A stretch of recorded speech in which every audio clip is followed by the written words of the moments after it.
Hello, this is Terry with Blade Outdoors, and welcome to another Slingshot Monday Madness video.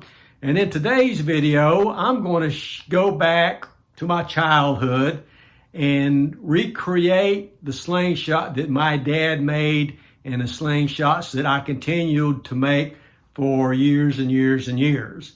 And it was based on what I'm going to call a paddle type stock slingshot. He made this just out of boards. This happened to be his favorite wood, black walnut, and he carved it out. So the way he made it and the way we used it was very unique. I'm going to try to recreate that, go out and shoot like I used to shoot, and try and compare it to the newer slingshots today. So I think you'll enjoy this video, so stick around. Okay, to recreate the old slingshots I used to shoot, if you'll notice this paddle slingshot that I'm going to call it, this is something I found in my daddy's shed when I was cleaning it out several months ago, and this is one of his originals. And if you'll notice, he's got black electrical tape wrapped around it.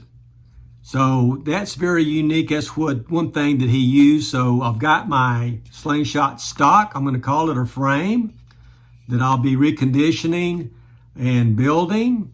Now let me show you what else that we used when I made these slingshots, or when he made us a slingshot.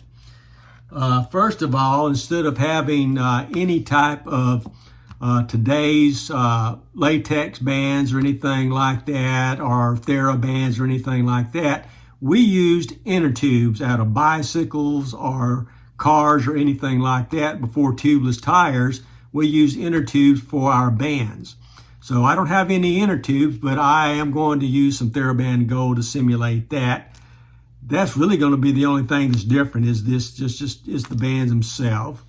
I'm also going to be using some rubber bands. And I'm also going to be using some nylon string, and I'll show you how I use that. And I'm going to be using some leather for a pouch. Now the leather for the pouch for the original slingshots when I was a kid and my daddy made were actually made out of tongues of old leather boots. So I've got just a piece of leather here that I used on some older slingshots that I had, and it's just leather that I bought at a store, but it's not unlike the leather tongues and boots or anything like that. And also I'll have some electrical tape. I don't have any right now, but I'll have electrical tape, and I'll show you what I use the electrical tape for. So let's go ahead and get started.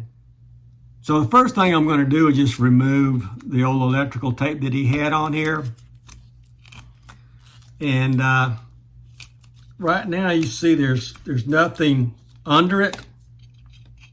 It's kind of sticky. I'm going to probably have to sand this just a little bit to get the stickiness off of it.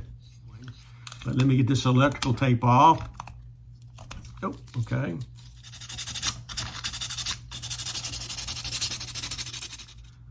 Now that I've got this sanded, I'm ready to go ahead and put the bands on. So fork length here, I compared it with a simple shot torque. It's the same fork length as a simple shot torque, which is, I'm not sure exactly what it is, but you can look it up. Let's go ahead and continue, and let's put these bands on, and I'll show you how he did that. Like I said before, we would use inner tube rubber for our bands, but since I don't have any inner tubes, I'm just going to use TheraBand Gold. And these are a pair that I've already cut, and they're tapered, but the original slingshots that my dad made, we never tapered the bands. So I just wanted to mention that. That's one thing that I get away from the original, and I'm not going to go cut, a couple pieces of that. I'm just going to use the bands that I've already cut just to make things a little bit faster. So let's go ahead and mount these bands.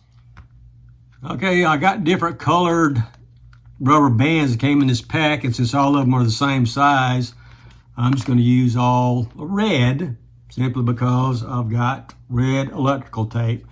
I got black too, but this is just handy. It was on my workbench, so I'm just going to use the red here. So let's go ahead and mount one of the bands here. And basically, he just got rubber band and just wrapped around. Now this might take 2 or 3, I can't remember. I think I used to use about 3 or 4. And you keep wrapping, wrapping, and wrapping. So let's go ahead and get that done. And I'm going to go down at the bottom where the fork meets that. And I'm just going to start wrapping.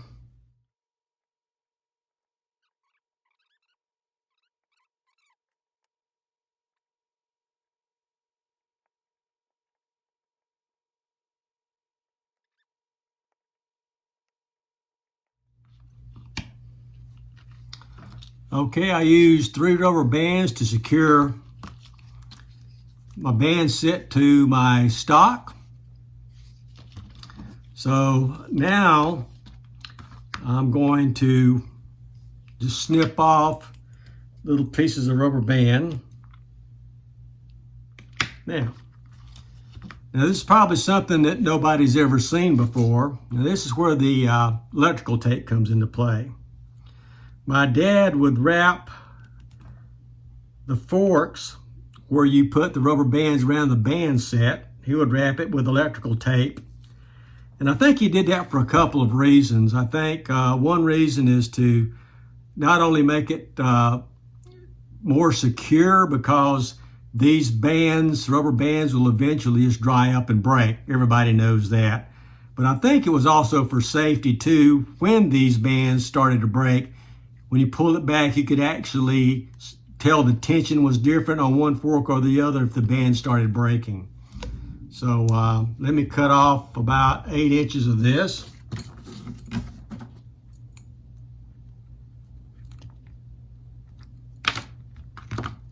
And let's wrap it around a fork.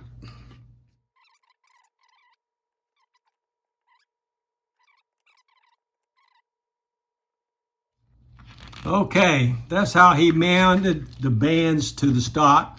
Rubber bands, electrical tape. Now let's continue. So far you're probably saying, this is not so much of a stretch given what was available, 40 years ago, 40, 50 years ago. You didn't have these bands, thermal band, you didn't have latex or anything like that, so people had to use inner tube. That was the only thing they could use. There may have been some surgical tubing, but you couldn't get your hands on it or too expensive to buy. And use rubber bands to mount these bands onto your frame makes perfect sense. That was what was available. And using electrical tape to kind of give it some insurance wasn't a far stretch either. But now let me show you something that you probably have never seen before. And if you have, please leave in the comments below. And I'm not sure exactly why my dad even did this, but then he would use string, nylon string, about 1 foot of it, well, 1 foot per, to mount the pouch to the bands. And before we do that, I want to make sure that I'm going to melt the ends so they won't fray. And again, these are about 1 foot long. Then I'm going to double it up, measure it equal, and tie a little knot in it. And probably have maybe 1/4 inch or so of string on the end. And give it a good tug to make sure it's going to hold. And that's going to hold. Again, I come up with both of those about like that. Okay. Now we would start mounting the pouch. First thing I'm going to do is put it on my pouch. I'm just going to run this through, that through, and just put a loop through that.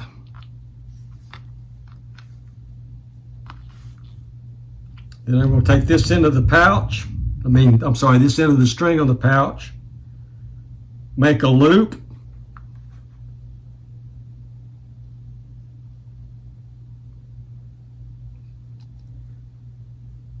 Like so. Put this on the end of my band set. About a ½ inch or so. And tighten it up as best I can. Now you're going to have to pull on that several times to make sure it's going to stay.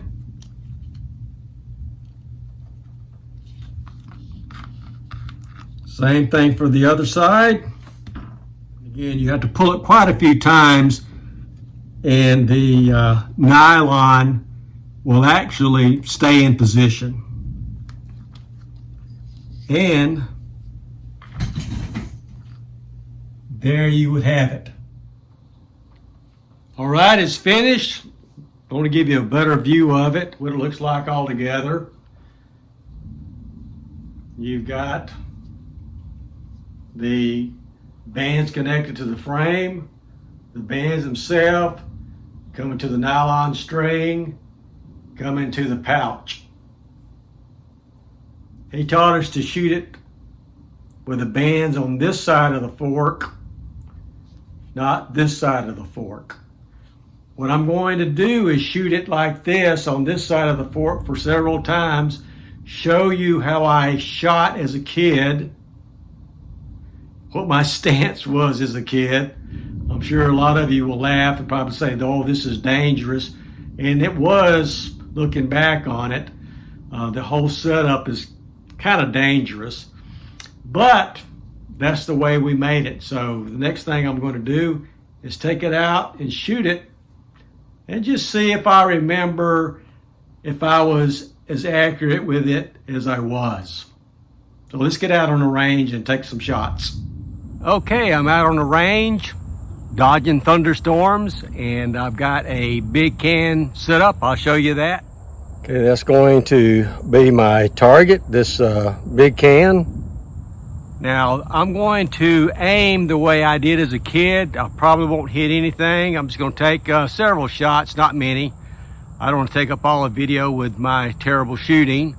But I wanted to give it a shot and see how it goes with the way that I used to shoot it. So let's take a couple of shots and see how it goes. Okay, I'm going to start at 5 meters. Take a couple of shots just to see if I can even hit that can at 5 meters. I'll be lucky if I get close.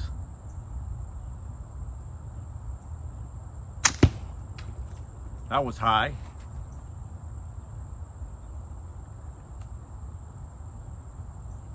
A little to the left.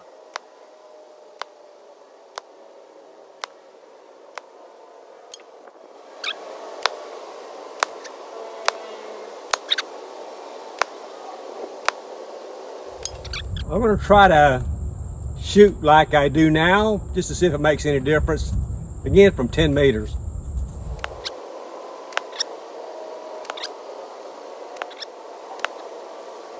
Okay, that's good.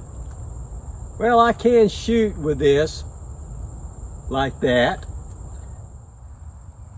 Okay, I took this new old Slingshot out for a spin, and shooting the way I did as a kid, kind of like waist level, I was able to hit the can. I really surprised myself. I think it was about 3 shots out of maybe 10 or something like that, but hey, I was able to do it. Also, when I did bring it up and shoot it like I normally do, up to anchor it on my chin like this and over the forks, I was able to really feel more control. Is this a great design? No, not really. But I do understand now why my dad put on this string. I believe I know why. And that's because he wanted to save the inner tube rubbers to make more Slingshots and do other things with inner tube rubbers. He not only made Slingshot with inner tube rubber, but he also wrapped pipes in the winter. He would put cloth on it and wrap it. That was just kind of like the universal rubber band or tie down strap back then, was people using inner tube tires. So one thing I learned was that if I were to have like half the length of this and put those strings on there, the velocity would go a lot more. So by cutting the band shorter and having this, you could get the draw length that you wanted. Anyway, that's my theory of why he did it like that. Would I use this in the future? No, probably not, but it was great to revisit and just show you guys what I used to shoot with and possibly why it was designed like it was. So I hope you learned something from this video. It was nice visiting, going back years and years ago on a Slingshot that actually my dad actually made and used. It was fun revamping it, refurbishing it, get it to working again, and come out on the range and shoot it a few times. So again, I hope you liked this video. Please like, comment, subscribe, share, and hit that notification button, and I will see you guys in the next video. Thanks.